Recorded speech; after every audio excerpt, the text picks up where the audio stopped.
Hi friends, welcome to Soumya's kitchen. வாங்க, இன்றைக்கி நம்ம பார்க்க போகிற ரெசிபி ரொம்ப டேஸ்டியாகவும் ரொம்ப ஈஸியாகவும் எப்படி செய்யலாம் அப்படிங்கிறது தாங்க பார்க்க போகிறோம். ஸோ அதுக்கு முன்னாடி என்னோடய சேனலை வந்து சப்ஸ்கிரைப் பண்ணாதீங்க, ப்ளீஸ் சப்ஸ்கிரைப் பண்ணிவிட்டு பாருங்கள் ஃப்ரெண்ட்ஸ்.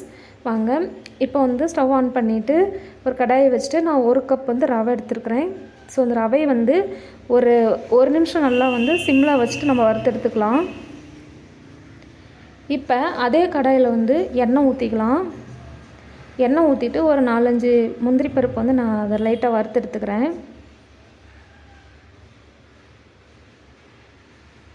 இப்போ எடுத்துக்கலாம்.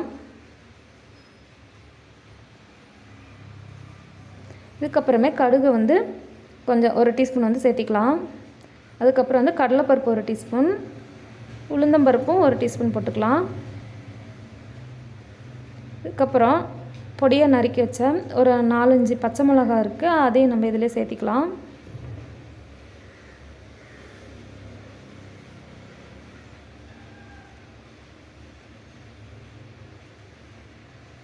ஸோ இதுக்கப்புறமே நம்ம பொடியாக கட் பண்ணி வச்ச 2 வெங்காயம், பெரிய வெங்காயம் பொடியாக கட் பண்ணி வச்சுட்டு சேர்த்திக்கலாம்.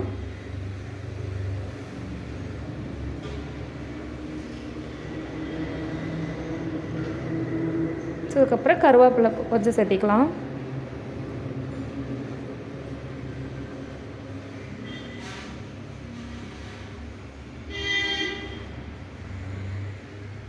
இப்போ வந்து கேரட்டும் பீன்ஸும் நான் வந்து பொடியாக கட் பண்ணி வச்சுருக்கிறேன். ஒரு கேரட்டு, ஒரு 4 பீன்ஸு, இதை நல்லா பொடியாக கட் பண்ணி வச்சுருக்கேன். அதையும் சேர்த்துட்டு லைட்டாக உப்பு போட்டுக்கலாம், அது நல்லா வதங்கட்டும்.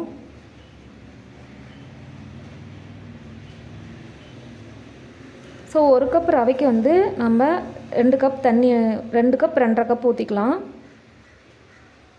இப்போ இந்த தண்ணி நல்லா கொதிக்கட்டும். இதுக்கு தேவையான அளவுக்கு நம்ம உப்பு போட்டுக்கலாம்.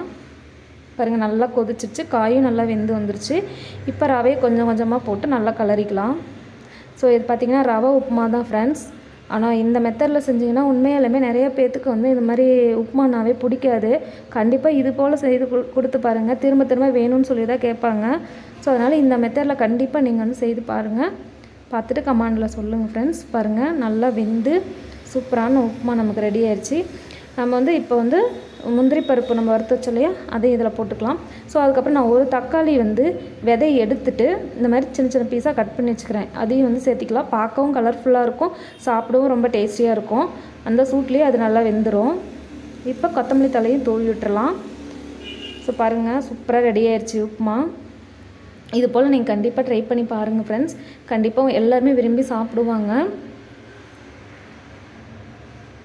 ரொம்பவும் ஈஸியான ஒன்று தான்.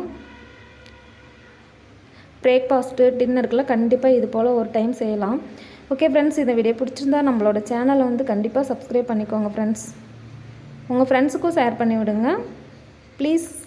எப்போவுமே சேனல் வந்து சப்ஸ்கிரைப் பண்ணிவிட்டு பாருங்கள்.